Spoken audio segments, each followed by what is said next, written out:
ଭିତରକନିକା ହେଉଛି ଆମ ମାଟିର କେବଳ ନୁହଁ ଦେଶର ଗର୍ବ। ତାର ସୁରକ୍ଷା ଏବଂ ତାର ସମୃଦ୍ଧି ଆମ ସମସ୍ତଙ୍କର କର୍ତ୍ତବ୍ୟ। ଆମେ ଭିତରକନିକାକୁ ଏଇଠି ଭୁବନେଶ୍ୱରରେ କରିବାର ଉଦ୍ଦେଶ୍ୟ ହେଉଛି ଏଇଆ ଯେ ଏଇଠି ଭିତରକନିକା ସମ୍ପର୍କରେ ଏଇଠି ଆଲୋଚନା ହେଲେ ବା ଭିତରକନିକା ସମ୍ପର୍କରେ ଏଇଠି ଉତ୍ସବ ପାଳନ ହେଲେ ସାରା ଓଡ଼ିଶାକୁ ଏ ମେସେଜ ଯିବ, ସରକାର ଜାଣିବେ, ବିଭିନ୍ନ ବିଶେଷଜ୍ଞ ଜାଣିବେ ଏବଂ ଭିତରକନିକାକୁ ନେଇ ବିତର୍କ ତର୍କ ଆଲୋଚନା ମତ ବିନିମୟ ଏସବୁ ବିଭିନ୍ନ କାର୍ଯ୍ୟକ୍ରମ ସେଦିନ ହେବ ଜାନୁଆରୀ 7 ତାରିଖରେ।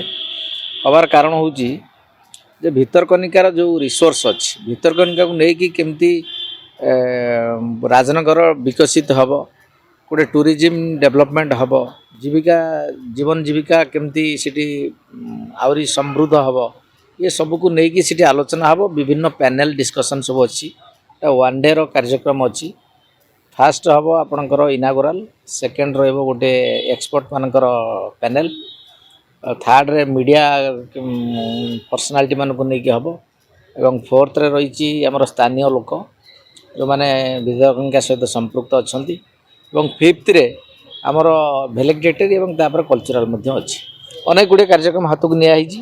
ଏହା ନେବା ଦ୍ୱାରା କ'ଣ ହେବ ନା ଏ ମେସେଜଟି ଜାତୀୟଠୁ ଆନ୍ତର୍ଜାତିକ ସ୍ତରରେ ପହଞ୍ଚିଲେ ଭିତରକନିକାକୁ ନେଇକି ଆଉ କ'ଣ ବେଟର କରାଯାଇପାରିବ ସେ ସମ୍ପର୍କରେ ଗୋଟେ ତଥ୍ୟ ମିଳିବ ବିଭିନ୍ନ ଏକ୍ସପର୍ଟ ମାନଙ୍କ ଠାରୁ ଏବଂ ଭିତରକନିକାକୁ ନେଇ ଆମ ରାଜନଗର କେମିତି ସମୃଦ୍ଧ ହେବ ଏବଂ ସେଠି ଗୋଟେ ଅର୍ଥନୈତିକ ବଜାର ତିଆରି ହେବ ଏବଂ ସେଠି ନିଯୁକ୍ତି ମିଳିବ, ପର୍ଯ୍ୟଟନ ଶିଳ୍ପ ହେବ, ଏମିତି ବିଭିନ୍ନ ସମ୍ଭାବନା, ପ୍ରାକୃତିକ ସମ୍ପଦକୁ ନେଇ ସମ୍ଭାବନା ଯାହା ଅଛି ତାକୁ କେମିତି ଉପଯୋଗ କରାଯାଇପାରିବ ସେହି ସମ୍ପର୍କରେ ଏ କାର୍ଯ୍ୟକ୍ରମଟି କରାଯାଉଛି।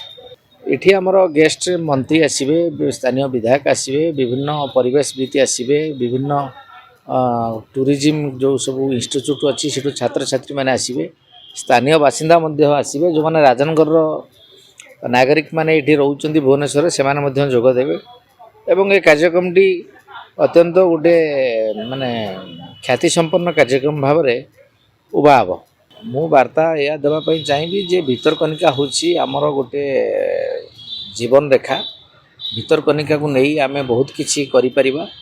ତ ଆପଣମାନଙ୍କ ପାଖରେ ଭିତରକନିକାକୁ ନେଇ ଯେଉଁ ସବୁ ଆଇଡ଼ିଆ ଅଛି ଆପଣ ଆସନ୍ତୁ, ଏଠି ସେୟାର କରନ୍ତୁ ଏବଂ ରାଜନଗର ଅଞ୍ଚଳର, କେନ୍ଦ୍ରାପଡ଼ା ଅଞ୍ଚଳର ଯେଉଁମାନେ ଅଛନ୍ତି ଭୁବନେଶ୍ୱରରେ ବା କେନ୍ଦ୍ରାପଡ଼ାର ଲୋକାଲ ଅଞ୍ଚଳରୁ ମଧ୍ୟ ଆସନ୍ତୁ ପରିବେଶବିତ ଏବଂ ଯେଉଁମାନେ ପର୍ଯ୍ୟଟନକୁ ଭଲ ପାଆନ୍ତି, ନେଚର୍ସ ଲଭର, এইମାନେ ସବୁ ଆସିଲେ ଏ କାର୍ଯ୍ୟକ୍ରମଟି ସଫଳ ହେବ।